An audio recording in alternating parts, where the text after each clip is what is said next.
इस कहानी की शुरुआत में हमें जूलियन और उसके हस्बैंड कैल को दिखाया जाता है, जो दोनों के दोनों वियतनाम के एक समंदर के किनारे बीच पर होते हैं। दरअसल ये यहाँ पर छुट्टियां मनाने के लिए आए हैं और इन दोनों ने जिस होटल में स्टे किया होता है वो समंदर के किनारे लगभग पानी के ऊपर ही होता है। दरअसल जूलियन का कुछ ही महीने पहले मिसकैरेज हुआ था, जिस वजह से वो बहुत ज्यादा परेशान होती है। उसका हस्बैंड कैल उसे बहुत अच्छे से संभालता है। ये दोनों के दोनों ड्राइव के लिए समंदर में जाते हैं, जहाँ पर कैल के पैर में चोट लग जाती है और यहाँ पर दिखाया जाता है कि जूलियन को खून देखकर अपना पास्ट याद आने लगता है जब उसका मिसकैरेज हुआ था। लेकिन एक बार फिर से कैल उसे संभालता है और वापस ले आता है। अब जब जूलियन अपने घर पर बात कर रही होती है तभी न्यूज दिखाई जाती है कि समंदर में बहुत बड़ा तूफान आने वाला है, लेकिन ये इस बात पर ज्यादा गौर नहीं करते। और जब कैल और जूलियन रात को सो रहे होते हैं तभी समंदर की लहरें इनके घर से टकराना शुरू हो जाती है। शुरू में ये इन्हें आम बात लगती है क्योंकि अक्सर यहाँ पर ऐसा होता रहता है, पर जल्दी समंदर की लहरें पूरी तरह से इनके लकड़ी के बंगलों को अपनी चपेट में ले लेती है। इनका घर अब पानी में बह रहा है। तभी ये देखते हैं कि किनारे पर कुछ चट्टानें हैं। हालांकि जूलियन वहां पर जाना चाहती है, लेकिन कैल उसे मना कर देता है। वो कहता है कि इस तूफान में हमें इसी के अंदर रहना चाहिए। अब कुछ देर बाद इनकी आंख लग जाती है और जब सुबह जूलियन उठती है तो वो देखती है कि चारों तरफ पानी है। ये दोनों के दोनों समंदर के बीच में फंस चुके हैं। जूलियन को कैल पर बहुत गुस्सा आता है क्योंकि उसने कैल से कहा था कि समंदर के किनारे चट्टानों पर उन्हें चले जाना चाहिए, लेकिन कैल ने उसे मना कर दिया था। और अब ये समंदर के बीचों बीच है, इतनी दूर के इन्हें यहाँ कोई नहीं देख सकता। दादी जिस लकड़ी के घर के अंदर इस वक्त ये होते हैं धीरे धीरे वो खराब हो रहा है। जल्दी इन्हें यहाँ से निकलने का कोई ना कोई रास्ता ढूंढना होगा। यहाँ कैल के पैर पर बहुत गहरी चोट लगी होती है, इसीलिए वो तैर नहीं सकता। इनके पास ना खाने के लिए खाना है और ना पीने के लिए पानी। कैल जूलियन से कहता है कि तुम्हें नीचे जाकर देखना होगा, वहाँ पर खाने पीने की चीजें हो सकती हैं। हालांकि जूलियन को पानी में डर लग रहा होता है, लेकिन फिर भी वो पानी के अंदर जाती है और वहाँ से एक बैग ले आती है जिसमें पानी होता है। वो उस पानी को कैल को पिलाती है। कैल जूलियन से कहता है कि तुम टेंशन मत लो, मुझे पूरा यकीन है कि कोई ना कोई हमें ढूंढने के लिए यहाँ पर जरूर आएगा।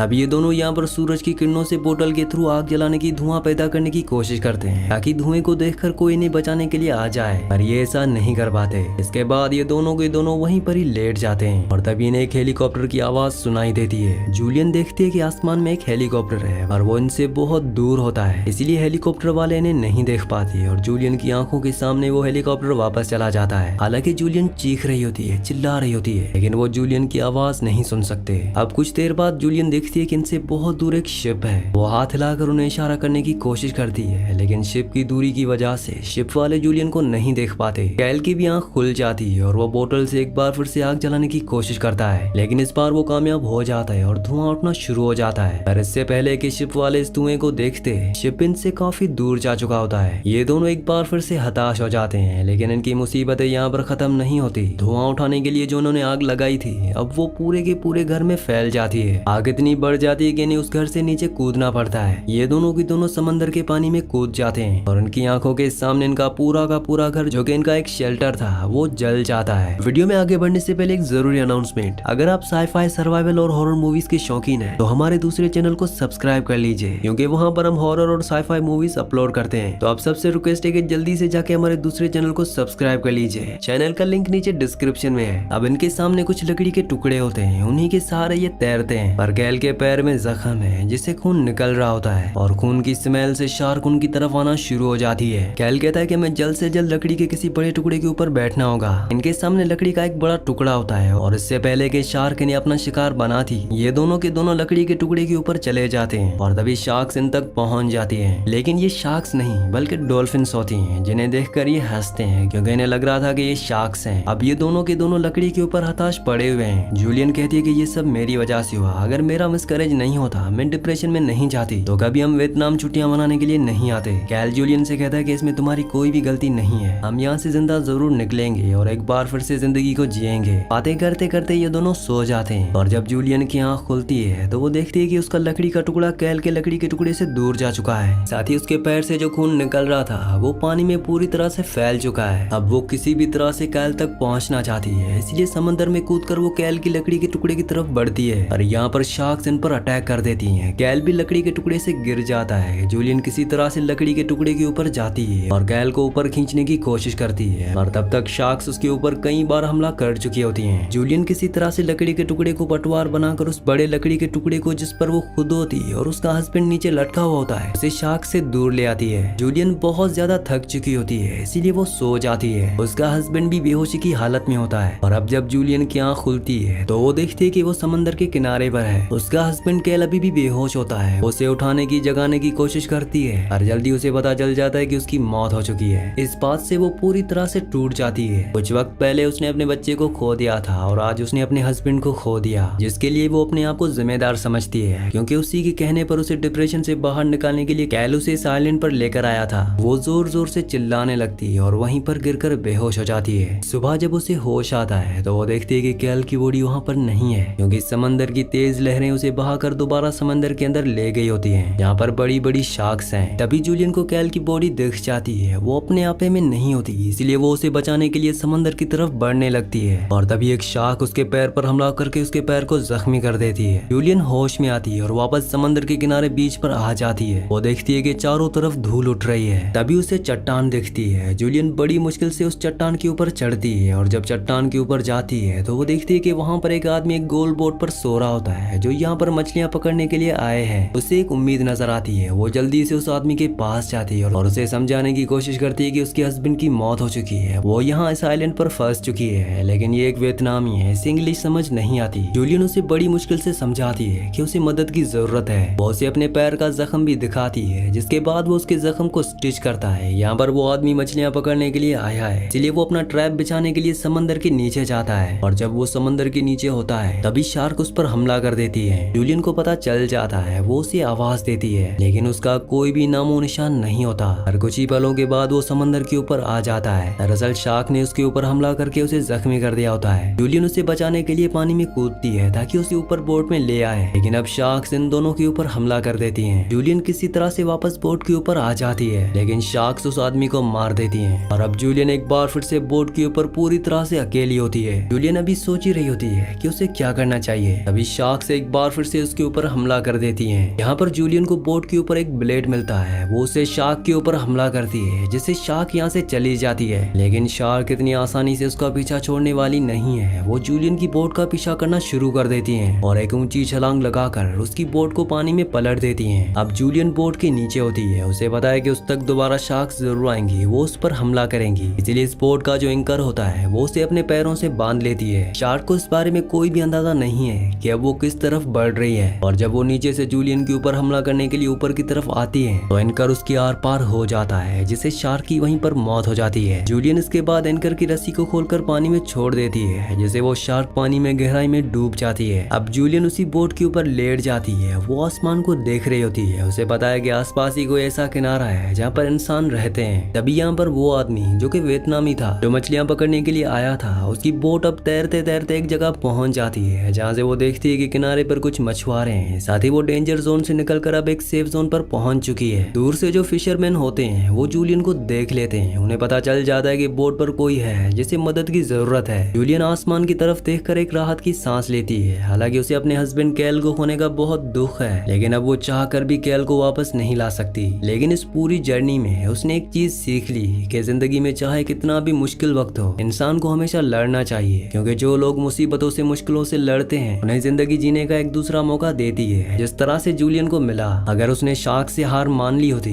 तो उसकी मौत हो जाती, पर वो उससे लड़ी, उसने शार्क को मार दिया। पर अब उसके पास एक नई जिंदगी है जिसे वो जीना चाहती है। हालांकि उसने अपने हस्बैंड कैल को खो दिया, लेकिन उसे समझ में आ चुका है कि इस दुनिया में कोई भी हमेशा के लिए नहीं है। एक दिन हर किसी को यहाँ से जाना है, इसीलिए जिंदगी का जो तोहफा इंसान को मिला है उस तोहफे को उसे अच्छे से कबूल करना चाहिए, उसे जीना चाहिए। इसी सीन के साथ इस मूवी का, इस कहानी का एंड हो जाता है। अगली कहानी आप किस मूवी पर सुनना चाहते हैं मुझे नीचे कमेंट्स में जरूर बताना, क्योंकि मैं आपके कमेंट्स पढ़ता हूँ और आपके प्यारे प्यारे कमेंट्स का बहुत बहुत शुक्रिया।